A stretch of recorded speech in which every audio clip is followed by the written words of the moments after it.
Hey, what's up, guys? It's Shaz. On this channel, I share my insights into scaling an AI agency to six figures a year, probably multiple six figures this year. And today we're going to talk about how you're making your offer way too complex. Now, I've talked to the biggest agency owners in the world.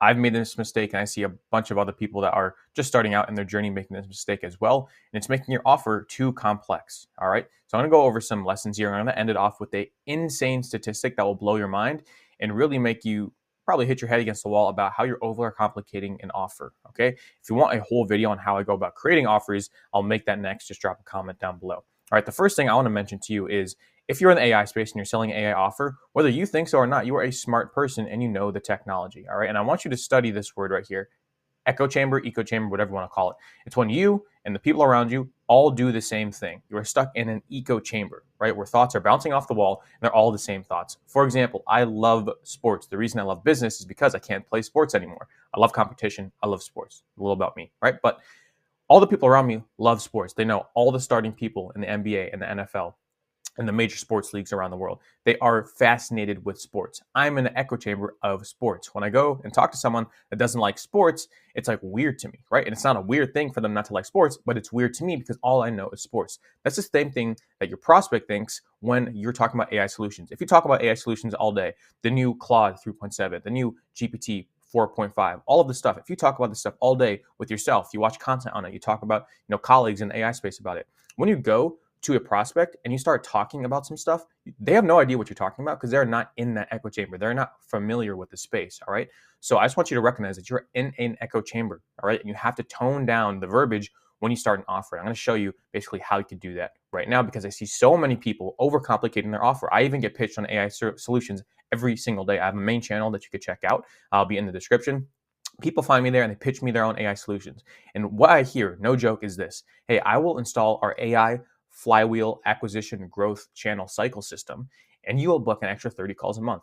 I don't know what that means. I have no idea what you're talking about. All right. If you're that complicated and if you're overcomplicating, I should say, the language that you're using, there's no way that the market is going to know what you're talking about, right? And I'm targeting the most sophisticated market out there. I'm going after the coaches, consultants, agency owners, online business personas, right? These people know what's going more than the rest. And I'm still using a super simple name. If you go to my website, I'll be it out in the description. We're building an AI content system. Very, very straightforward. AI content to get you leads. Very, very simple. All right. If you go to people, especially these local business owners, dentists, doctors, people in real estate, and if you throw this crazy jargon at them, they have no idea what you're saying. All right. So that's the first thing. Recognize you're in an echo chamber and you have to dumb down and tone down the volume and your knowledge when you talk to prospects, right? Not only is it easier for you to do, it's easier for them to understand. And the more you could have cohesiveness in between what they understand and what you're trying to tell them, the more you're going to get sales, which leads me to point number two is use language, that conveys the end solution. All right. So for example, if I were to go to the mechanic and there was something wrong with my car, if I went to the mechanic and brought it in there and they came back and said, hey, we did a diagnosis on your car. This is what's the problem. The exhaust pipe in the back, instead of having 4 or 5 bolts, they have 6, 7 bolts. We need to go in, we need to change out those bolts, and we need to do this, this, and that. Like we need to do all these things to the parts within the exhaust pipe of your car. That's the problem. I'd be like, respectfully, sir, I have no idea what you're talking about. All right. As opposed to if they came up to me and say, hey, there's a few wrong parts in the back of your exhaust. That's why it's making that loud noise. We'll fix it and we'll get rid of the noise that it's making. Okay, cool. It's getting rid of the noise. That's why I came to you. Cool. Take my money. Take my money. All right. Talk about the end solution. In that example I just gave you, the end solution was my car was making way too much noise. I took it to the mechanic. Now they could solve the noise and they can make it go away. That is it. That is all I care about. I don't care about how you do it. I don't care about the parts. I don't care about the bolts. I don't care about the details. I want it done. And that's it. That's why I will pay you. Shut your mouth, I'll pay you. Like that's pretty much it. I've had so many people do that for me in the past where, I try to overcomplicate the offer and talk about the webhooks and the AI avatars and the API calls and, oh, we're using the latest version of Claude, which is really good. They don't care. They want the end result. So always use language that conveys the end solution. All right. If you're selling leads, just talk about we're going to use AI systems to get you more leads. That's it. All right. Now, if they want more specifics, go into more specifics, but you don't have to lay out this whole thing, guys, because one, people usually don't care, especially the most rich people. I'm working with 8-figure people right now. I'm working with one person. I'm signing them tomorrow, actually. They're making $10 million plus a year, right? And it was one of the easiest things to close because they know what AI is. They just want more leads with AI. So like, hey, just do it. I don't care how you do it. Just make sure it gets done, right? Those people, they don't have time to learn about all the nitty gritty details, right? They just want it done. All right. AI is a huge buzzword right now, and it will attract attention to you. Don't kill that attention by making it too complex and overcomplicating and scaring people away. All right. So that's another thing is always talk about the end solution. If you're selling leads, talk about leads. If you're selling saving time, say, hey, I'm saving you time. Now, obviously, you have to go into detail where it's necessary, and you have to have proof on the offer that you're selling. That's a whole nother video that I talked about on my channel. You could scroll through, but make sure you're conveying the end goal. All right, as much as possible, right? And the end goal is usually always money, right? So if you want to sell leads, try to sell money, right? Because figure out how you can turn leads into money. That's just another value add-on. That's another thing you could sell on top of. All right. So always use language that conveys the end solution. All right. Especially if you're targeting top 1% people in the industry, people making a few $100,000 a year, $1 million a year. They don't necessarily care how you do it. They just want to understand that you're going to do it, and they don't really care how you do it again. So that's another thing. And finally, marketing statistic that will blow your mind. You could Google this right now. I'm not going to pull up the screenshot, but if you look it up, people or marketing, I should say, marketing to people. So your marketing messages, your emails, your blogs, your newsletters, your content, when you dumb it down to a 5th grade reading level, or like around there, 5th grade or grade 5, wherever you're from in the world, that is when it resonates the most. All right. You cannot use, again, it goes back to the main point. You cannot use this crazy lingo, guys. People don't know what that means.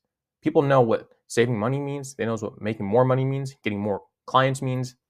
And they know increasing revenue means. They know what that stuff means, but they don't care about all these little nitty gritty details. Like I said, so go online and you can see if you market your stuff at like a 5th grade reading level, which we try to do, people understand it much more, and you're reaching a broader segment of the audience. All right. So again, dumb down the stuff. All right. It's also easier for you because you don't have to go into these massive things, especially if you're just starting out. You don't have to know a lot of stuff, honestly, to start selling AI solutions, because the knowledge gap could be very, very, very small. The knowledge gap could be super small, and you could sell on that knowledge gap. If they're at level 4 in the AI understanding and you're at level 6, those 2 points, that's a huge spread. You could sell them on that, especially if that person, the business owner you're targeting, doesn't have time to make up that 2-point spread, if that makes sense to you. If they don't have the time to invest to get 2 points ahead on the scale of learning AI. All right. Again, this is right here. Someone's right here, and you could take them right here. You could charge for this gap. Like this gap, you can make money from. All right. The gap could even be smaller. Obviously, the less of the gap that you sort of get them to, the less you could charge. But still, nonetheless, you could do that. All right. That's why AI consulting is huge. Even not even doing a service, just consulting on what you know is a massive opportunity, especially if you're starting off, guys. It's a huge mistake that people make, and I made the same mistake. That's why I had to start different offers over time, right? Pivot and do this and do that. And that's why, again, in 8 months, I've been able to start a new offer and scale it to $100,000 pretty easily, right? So I wish I knew this earlier, because I was just overcomplicating the entire process. I was using language that wasn't conveying the end solution on sales calls. I was going back and forth with people. I'm like, why don't you understand this? I'm just getting you leads. And they're like, oh, you're getting more leads? I'm like, yeah, I've been trying to explain this to you the whole time, right? And it was my fault. All right. So this will make everything much, much easier to you. If you overcomplicate your offer, if you use all these fancy terms, if you try to make it harder than it is, it will be harder than it is. So be easy on yourself and just have an offer that's simple, that's to the point, that you can deliver on, and market it at a 5th grade reading level. Seriously, market it very, very simple. Very, very simple, very, very simple. And whatever that gap is, you could solve it. All right, so that's this video. It's more of a raw video. If you want to check out my other channel, my Instagram, we do have a little bit of an AI launch pad that we're building up. You can check all those links down in the description. And please comment what you want to see next. I make raw videos like this every single day on things I wish I knew when I started, because I wasted a lot of time and I spun my wheels when I didn't have to. So yeah, go ahead and drop a comment down below. This is another video, and I will see you in the next. Peace.